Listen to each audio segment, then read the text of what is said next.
Hey everybody, it's been a while since I've done one of these videos.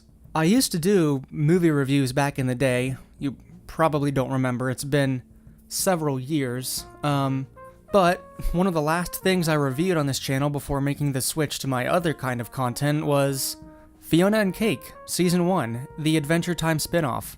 I really loved Season 1. The story was just so good. If you didn't see Season 1, first of all, why are you watching this? But second of all, Season 1 was basically Fionna and Cake are alternate universe counterparts of Finn and Jake, you know, the normal Adventure Time duo. But they live inside Ice King's head. It's really complicated. You have to have watched the Adventure Time last episode to be able to understand it, but basically, they went on to a bunch of different universes on like this grand multiverse adventure, but it wasn't an overly... The multiverse is kind of overdone in media, but Fionna and Cake really kind of took it and made it its own thing by, spoilers, every universe in Season 1 was a reality that somebody wished for through Prismo, who comes into play in later seasons of Adventure Time. So, if you didn't watch that far, you probably wouldn't get Fionna and Cake, but it is still really good. Season 1 was fantastic. The ending was a bit anticlimactic in my opinion, but I mean, the rest of the season was pretty banging, so I was really looking forward to Season 2, and I didn't get to see it until last night. It came out, the episodes came out a few days ago, but I was on vacation, as some of you know, but I got back, I watched them last night. Here's the thing about Season 2. Well, first of all, Season 1 started off with 2 episodes that didn't really progress the story anywhere. They just kind of set the scene. You're in Fionna and Cake's universe, there's nothing magical happening, but then the episodes kind of end with a cliffhanger. Season 2 starts out in a really similar way. First 2 episodes, they're just set up for the rest of the season, but I didn't mind that. This season has more of a distinct style. The end cards have a sort of storybook kind of look to them, look and feel to them, and that makes sense when you watch these episodes.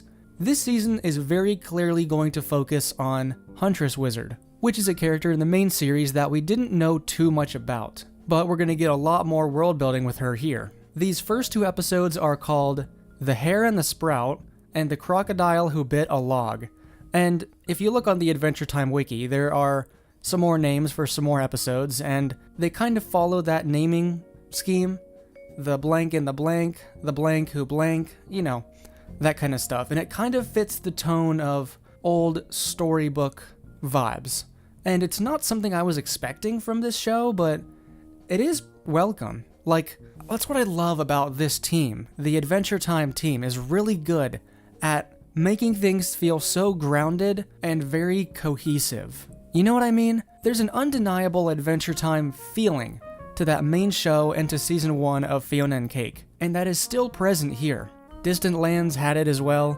They're making other Adventure Time stuff. I hope they're using the same team. This season feels very Adventure Time. So if this is your first time checking out a Fionna and Cake thing, like a video on it or review, I would definitely recommend it if you enjoyed the main series. It feels the same. Obviously a bit more adult, but we'll get into that. The titles themselves are cryptic. The Hare and the Sprout kinda makes sense. Finn's got that, like, animal look going on with the hat, the hair, and the Sprout being Huntress Wizard. The Crocodile Who Bit a Log, a little more... Oh, you know what? No, I just now figured it out. There is a part in the second episode where a crocodile bites a log. That took me a minute to really put that together, but I got there in the end. So, a few notable things about this season. A few voice actors have been replaced. Fionna and Cake are the same as far as I'm aware, but Huntress Wizard is definitely different from the main series. Something in your notes has the quality of a powerful evocation spell. What spirit guides your hands? What's all this biz? Have you been training animals to feed you? She first started talking and I was like, whoa, your voice is way deeper than I remember. But it's a nice change. Both voice actors have done a really good job with her character, and she does sound more mature, so maybe that's the reason why they went with a different voice actress. And I think Princess Bubblegum's variant, Gary, I think he's different too. His voice is a little more subtle, but it sounded just a bit different. And I didn't do any research. I don't know if that's true, if he's a different voice actor, but I think so. You could always, stay at my place. Oh. Really? But again, they both did a pretty good job. Gary's not going to have that much to do, I assume. Not as much as Huntress Wizard, anyway. So, in these first 2 episodes, Fionna and Cake are trying to live their normal lives. Their world is half magical and half not magical. So I guess just half magic. Yeah, that makes sense. Like, there's some magic characters running around, but it's generally not really magic-based, which is an interesting premise. The first thing that threw me off was Cake is living in a separate apartment, which is kind of funny. They really play up the Cake is her own character this season. There's this whole scene where she's trying to flirt with a human guy. It's really funny, and it really caught me off guard, and it was one of those moments where you're like, wait, this is questionable. The future plotline is gonna go crazy. I mean, hats off to this dude. That was a funny scene and made me laugh out loud. There's some visual gags in there, if you know, you know, but I thought the little touches like that were kind of sweet. The main plots of these episodes is they're setting up Gary's little food truck place, his sweet spot.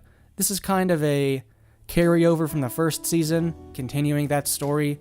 In the first season, Gary, Gum Gary, I think is his name officially, he's trying to have this like baking thing, and that's his and Marceline's, well, Marshall Lee. You gotta remember the alternate universe names, the gender swap variants. I just realized if you haven't seen it, this just sounds insane. Like if you haven't seen Adventure Time or Fionna and Cake. But again, why are you watching this video then? But basically they're continuing that plotline, and it gets taken over by a character named Queenie, which was also in season 1. Very minor role. Looks like she might have a bigger role in this season. I'm assuming this whole her taking over this literally plot of land might be a B plot for the rest of the season, although they did kind of resolve it towards the end of episode 2, where they're saying, oh, we're just gonna buy it. Very weird start to the season. But again, season 1 started out kind of like that, where they're just getting into human-related conflicts, and then the season shifts focus in 3 and 4. I'm assuming that's going to happen again. I'm assuming the main season is going to focus on Fionna, Cake, and Huntress Wizard going to different universes. Now, I believe the creators did say we're going to spend a lot more time in Fionna World in this season, but I don't think it's going to be so much where we're not going to have a multiverse adventure. There was a brief setup at the end of episode 2 where basically it's a whole... It would take too long to explain, but we learn Huntress Wizard's backstory, and she kind of falls into this portal, which goes to different universes like a tree, and a bunch of her seeds get planted into different universes. And one of them gets planted into Fionna and Cake's universe, because at the end of season 1, that universe was brought into the canon, as we call it.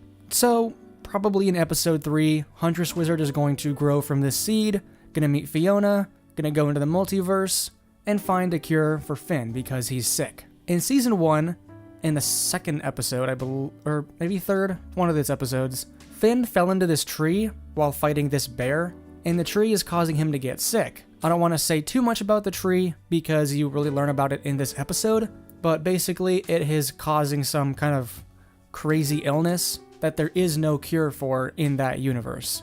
And I think that's going to be the main story driver for this season, is trying to cure Finn in the universe that we know. The world building that we got with like the tree, forest people, and Huntress Wizard was really interesting, and it felt very on brand for Adventure Time in general. Adventure Time's way of world building is very gradual. You start out with the basic, humans haven't been on Ooo for a long time, Finn's the last one. Well, he migrated here. It's complicated. Explaining the Adventure Time lore is something I have wanted to do, but it's really a daunting task. I don't remember all of it, but I remember enough. But we haven't learned anything about Huntress Wizard, really. A few minor things, mostly visual gags that she can turn into logs and stuff, but we really get expanded on that in this episode, We see her having to go through a bunch of trials to becoming part of this forest routine. We see the spirit of the forest a few times. And now I can have this knowledge of, okay, in Adventure Time canon, this is what is going on in this corner of the world. And I'm going to hold that information as long as I can until I inevitably forget it. Not because it's forgettable, but because there's so much story to have to hold on to in your brain. I don't know whose job it is to keep track of all this lore and all this timelines at Adventure Time HQ, but goddamn, your job must be difficult. I do have a feeling that this season's stakes will be smaller than season 1's. In season 1, it was like, our whole universe is gonna die. In season 2, I don't know how big the stakes are gonna get, but it's hard to top that. I mean, the whole premise of trying to save Finn, we know why we want to save Finn because it's our Finn. We know him. Fionna doesn't really. So I wonder how people are gonna react to season 1's stakes being a lot smaller than season 1's. Maybe I'm wrong. Maybe something will be introduced later in the season that they're keeping under wraps that really expands the adventure for this season. But I don't know. I'd be okay with a kind of more relaxed, smaller scale adventure for this season, but some people get really kind of disappointed when it's not even bigger. I'm just happy that Adventure Time is back, man. That's honestly all I care about, you know what I mean? Like, there were some Adventure Time callbacks we got in this episode too, or these 2 episodes. We got to see Wizard City, which is one of the more forgettable Distant Land specials, honestly, but I did recognize some of the characters. Peppermint Butler is there now. We got to see the Vampire King's animal form, and those 2 were the only real big, call-outs I remember from this episode, but they were pretty, not super deep cut, but deep cut enough to where you'd be like, oh, I didn't know that was a callback. But I do because I remember enough about the main series. This lion, if I can find the footage of it from this season, I can find some footage of it from the main series if I can't find footage of Fionna and Cake's lion, but basically, in Adventure Time, the Vampire King was defeated by Marceline in the later seasons, and his vampire essence got sucked out by Princess Bubblegum, and he became this lion.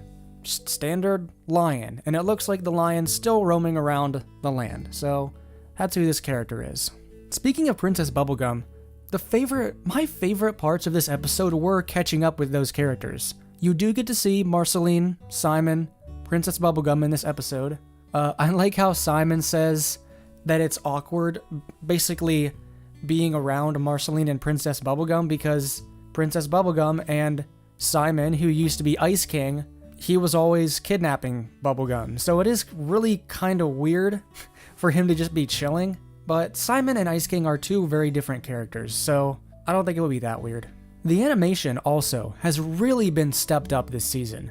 I was blown away. Season 1's animation was good. Some episodes felt a bit more stunted. This season has some really fluid moments.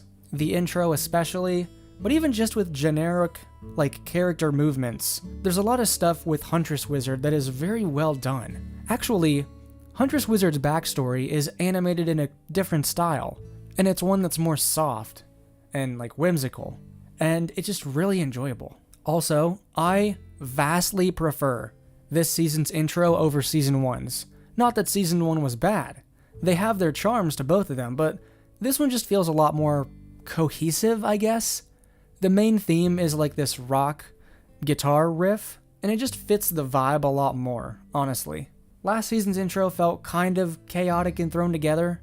Again, not bad, it still described the season well enough, but in terms of vibes and atmosphere, this one feels a lot more fleshed out than the first one. Oh, and the adult territory. Having Adventure Time get into some adult territory, some real adult territory, is part of what makes this so fun.